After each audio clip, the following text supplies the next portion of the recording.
ఏపీలో వైసీపీ హయాంలో భారీ లిక్కర్ స్కామ్ జరిగిందనే టాపిక్ ఇప్పుడు సంచలనంగా మారింది. దీనిపై టీడీపీ, వైసీపీ నేతలు తీవ్ర ఆరోపణలు చేసుకుంటున్నారు. 2024కు ముందు వైసీపీ హయాంలో ఎంపీగా ఉన్న ప్రస్తుత ఎంపీ లావు శ్రీకృష్ణదేవరాయలు ఈ ఆరోపణలు చేయడం ఏపీ రాజకీయాల్లో దుమారం రేపుతోంది. అప్పట్లో అదే పార్టీలో ఉన్న నేత ఈ వ్యాఖ్యలు చేయడం నిజమే అని అర్థమవుతోంది.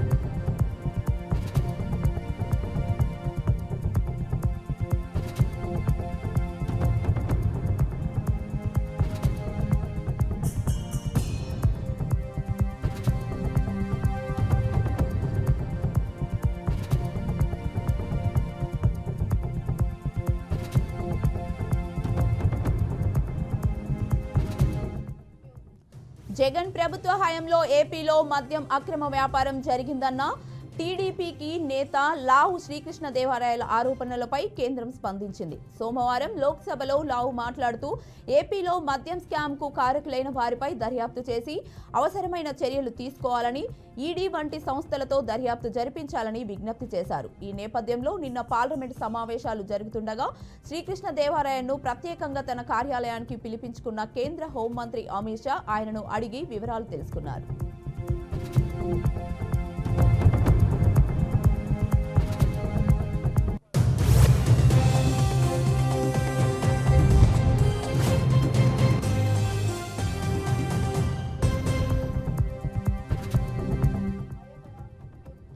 ఢిల్లీ మద్యం కుంభకోణంతో పోలిస్తే ఏపీలో ఎన్నో రెట్లు అధికంగా కుంభకోణం జరిగిందని అమిత్ షాకు లావు వివరించారు. ఇందుకు సంబంధించిన పత్రాలను అందజేశారు. 90,000 కోట్ల మద్యం వ్యాపారంలో 18,000 కోట్లు దుర్వినియోగం అయ్యాయని, మరో 4,000 కోట్ల బినామీ పేర్లతో దుబాయ్, ఆఫ్రికాకు తరలించారన్న ఆరోపణలపైన అమిత్ షా ఆరా తీసినట్లు తెలుస్తోంది.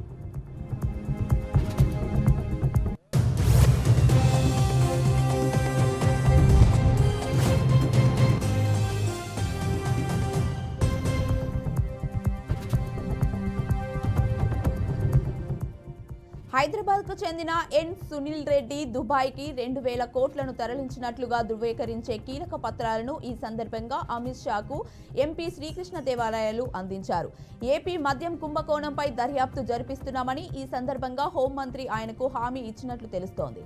ఈ కుంభకోణం కారణంగానే ఒక ఎంపీ రాజీనామా చేసి రాజకీయాల నుంచి తప్పుకున్నారని ఈ సందర్భంగా లావు వివరించారు.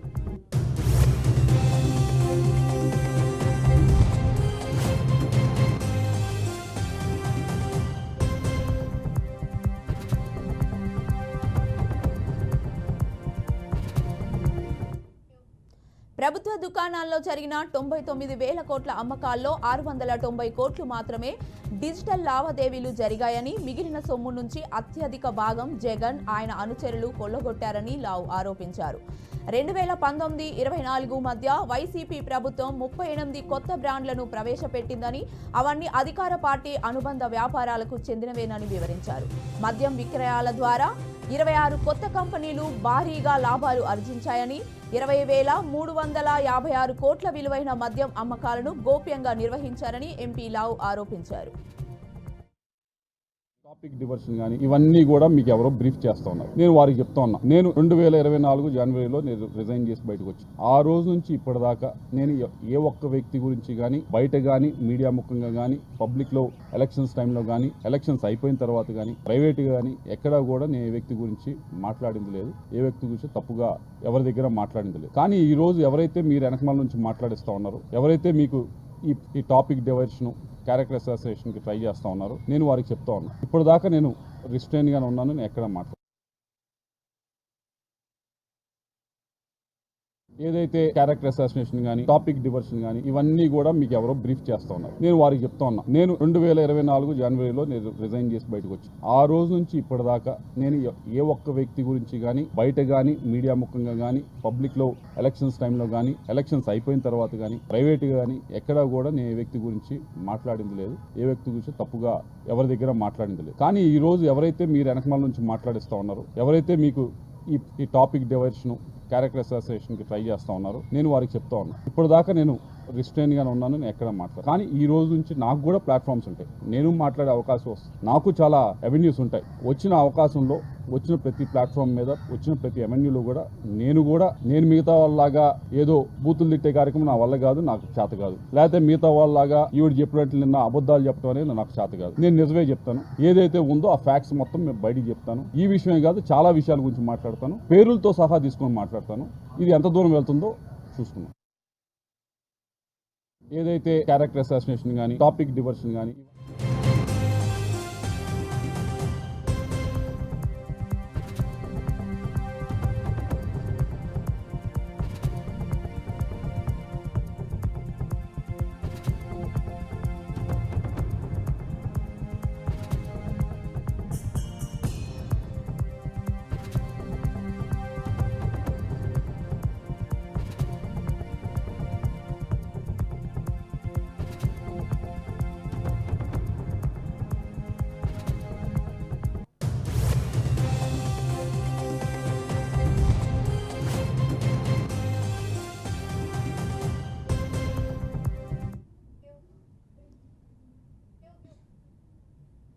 ఇక ఇదే అంశంపై మరింత సమాచారాన్ని మా ప్రతినిధి శ్రీనివాస్ లైవ్ ద్వారా అందిస్తారు.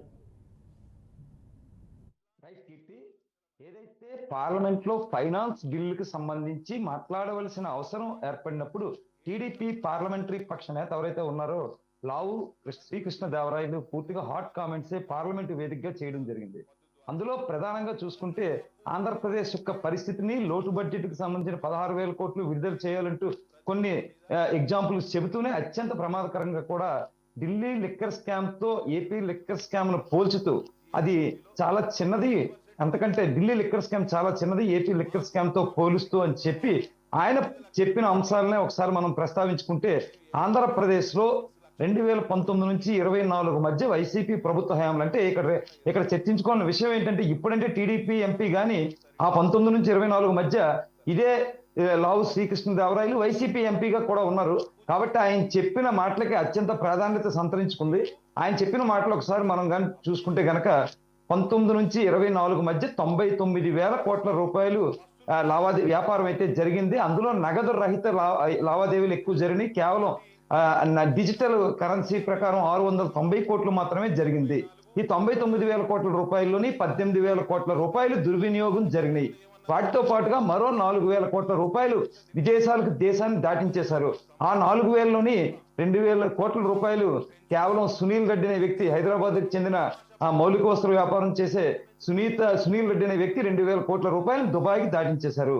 దీని ప్రభావంతోనే ఆ పార్టీకి చెందిన ఒక వైసీపీకి చెందిన ఒక ఎంపీ, క్రియాశీలక నేత అన్కండిషనల్ గా పార్టీకి ఎంపీ పదవికి రాజీనామా చేసి రాజకీయాలను విరమించుకున్నారు.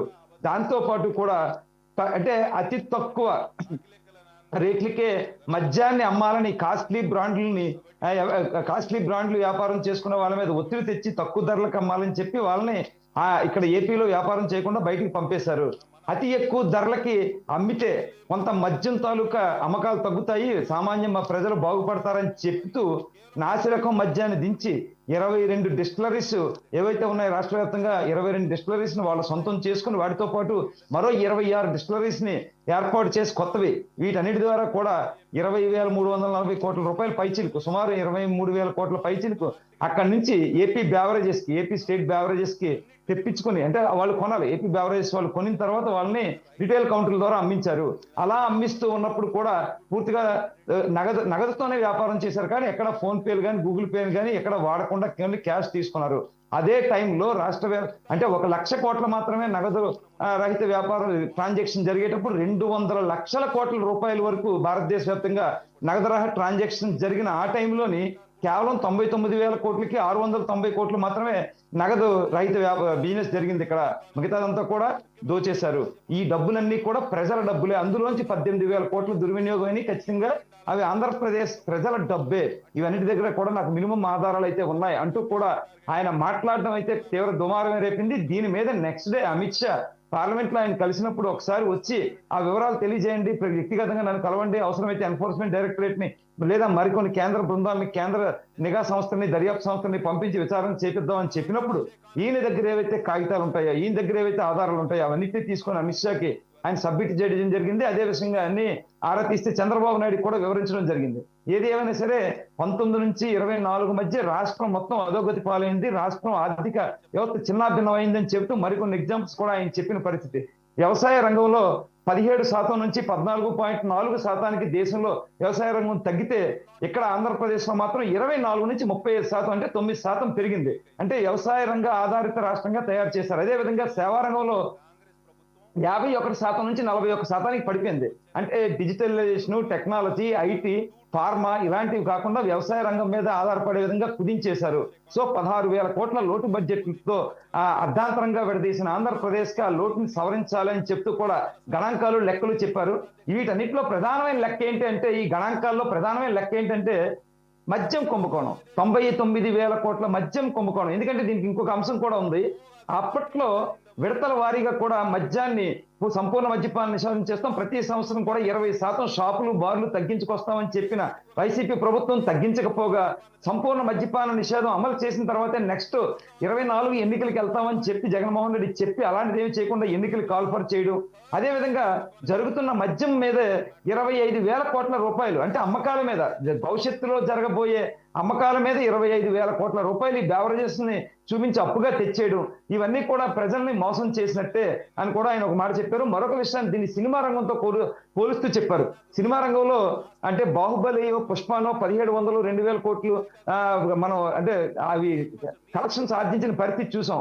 వాటికంటే పోలిస్తే అత్యంత ఎదికంగా కూడా ఇక్కడ ఏపీలో ఈ కలెక్షన్సే, మద్యం కలెక్షన్సే చాలా ఎక్కువ ఉన్నాయి. వీటి మీద పూర్తిగా దర్యాప్తు చేయాలని కూడా ఆయన పూర్తిగా అమిత్ షాని కోరారు, చంద్రబాబు నాయుడుకి వివరించారు. అయితే దీనికి ప్రధాన మూలాలకు ఒక్కసారి మనం వెళ్తే కనుక జస్ట్ ఆయన్ని కదిపారా అని అనిపిస్తా ఉంది. విడుదల రజనీతో ఈయన మీద కొన్ని ఆరోపణలు చేయించారు. తన కాల్ డేటా తీయించి వ్యక్తిగతంగా ఎంటర్ అయ్యారు తన జీవితంలో, కానీ ఆవిడ ప్రెస్ మీట్ పెట్టి చెప్పడం. అదేవిధంగా విశాఖపట్నంలో కొన్ని భూముల్ని వాళ్ళు ప్రభుత్వానికి అప్లై చేసుకుంటే ప్రభుత్వం మారింది కాబట్టి ఈ ప్రభుత్వంలో చేరితే ఆ భూముల్ని కూడా ప్రభుత్వం నుంచి తక్కువగా తీసేసుకోవచ్చనే ఉద్దేశంతో ఆయన పార్టీ మారని ఆయన వ్యక్తిగతంగా టచ్ చేస్తే దాన్ని ఆయన ఢిల్లీలో అదే రోజు సాయంత్రం అంటే సోమవారం నాడు సాయంత్రమే ప్రెస్ మీట్ పెట్టి ఆయన పూర్తిగా వివరిస్తూ నన్ను టచ్ చేశారు, నేను ఏ తప్పు చేయలేదు, ఇలా మా భూముల తాలూకా చెక్ చేసుకోండి, 45 ఏళ్ళుగా మేము విజ్ఞాన సంస్థలు నడుపుతా ఉన్నాము, ఏ ఒక్క రాష్ట్రంలో కూడా ప్రభుత్వ భూములు ఇమ్మని మేము ఎక్కడ కూడా అప్లై చేయలేదు, అలాంటివి ఉంటే మీడియాకి చూపించండి. అదేవిధంగా నా ఇంట్లో తోబుట్టువులు ఉన్నారు కాబట్టి ఆడబిడ్డలు ఉన్నారు, సో నాకు బయట ఆడబిడ్డలైనా ఇంట్లో ఆడబిడ్డలైనా ఒకటే, నేను ఎవరి కాళ్ళైనా కూడా తీయలేదు, కానీ అనవసరంగా మీరు నన్ను వెలికి తీశారు కాబట్టి నేను ఒక్కొక్కటి వదిలేదు లేదు, ఆధారాలతో అన్ని విషయాలు అప్పుడు జరిగి బయట పెడతానని చెప్పి ఒక వార్నింగ్ కూడా చేయడం జరిగింది. దీని యొక్క మూలాలు చూసుకుంటే అంటే రాజకీయాల్లో ఏది మిత్రత్వం, అంటే మిత్రత్వం కానీ శత్రుత్వం కానీ ఏది శాశ్వతంగా ఉండదు అని చెప్పడానికి ఏదో నిదర్శనంగా ఉండొచ్చు. అదే దగ్గర లావు కృష్ణదేవరాయలు జగన్మోహన్ రెడ్డికి అత్యంత సన్నిహితంగా ఉండేవారు. ఆయన 2024 జనవరిలో అక్కడ రిజైన్ చేసి టీడీపీ తీర్థం పుచ్చుకొని ఇటు ఎంపీ అయ్యారు.